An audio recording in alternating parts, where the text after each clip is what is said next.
Alors aujourd'hui, parlons des sentiments. C'est quelque chose de très important parce qu'on en fait l'expérience tous les jours. Mais parfois, c'est difficile de les comprendre et c'est encore plus compliqué de les contrôler. Alors je vais vous expliquer d'où ça vient.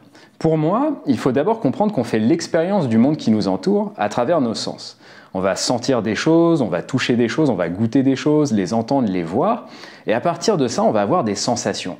Par exemple, si je goûte une nouvelle nourriture que j'ai jamais mangée, je vais avoir une émotion, quelque chose qui se produit à l'intérieur de moi et qui me fait me dire tiens, j'aime bien ou etc. Si quelqu'un me fait vivre une émotion, par exemple, je vais sentir quelque chose à travers mon corps. Eh bien, quand on habitue notre corps à avoir plusieurs fois la même sensation pendant un certain temps, c'est comme si elle se cristallisait à l'intérieur de nous-mêmes. Et cette fois-ci, au lieu d'avoir besoin de faire une expérience pour avoir une sensation, le souvenir d'une expérience va générer une sensation. Je vais vous donner un exemple tout simple que tout le monde connaît, le sentiment de la peur.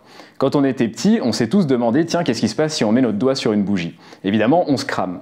La première fois qu'on a mis notre doigt sur une bougie un peu trop longtemps, on a senti une sensation. Ouh, c'était chaud et ça nous faisait mal. Du coup, on a arrêté. Si un jour on arrivait devant un feu, eh ben, on n'avait pas besoin de mettre notre doigt pour avoir peur, on avait un sentiment, ce sentiment d'avoir peur du feu. Et c'était parce qu'on se souvenait que si on laissait notre doigt, ça faisait une grande chaleur. Eh bien, c'est ça un sentiment.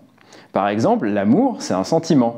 Mais la première chose qui se passe, en réalité, c'est une sensation. On a la sensation d'aimer quelqu'un. On rencontre quelqu'un et ça nous fait quelque chose de fort à l'intérieur de nous-mêmes. On a des envies de voir cette personne, etc.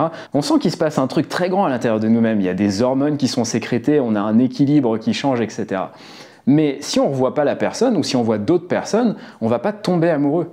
Ce qui fait qu'on tombe amoureux, c'est qu'on a suffisamment de fois vu une personne et ressenti cette sensation pour que finalement on n'ait même plus besoin qu'elle la génère, mais simplement en pensant à la personne, on va avoir à nouveau ce sentiment. Eh bien c'est ça pour moi un sentiment.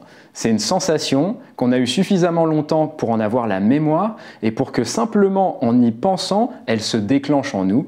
Et si on continue d'avoir ça suffisamment longtemps, eh ben ça devient un assentiment, ça devient quelque chose qui fait partie de nous. Et c'est pour ça que c'est difficile d'abandonner un sentiment ou de passer à autre chose. Parce qu'on a tellement construit cette cristallisation à l'intérieur de nous-mêmes qu'il faut d'abord la libérer, la détricoter et la laisser partir pour pouvoir faire place à un nouveau sentiment. Donc voilà, j'espère que cette vidéo vous aura plu. N'hésitez pas si vous voulez que je décortique des sentiments précis, etc. Je pourrais faire des vidéos spécifiquement sur chacun des différents. Et à très vite!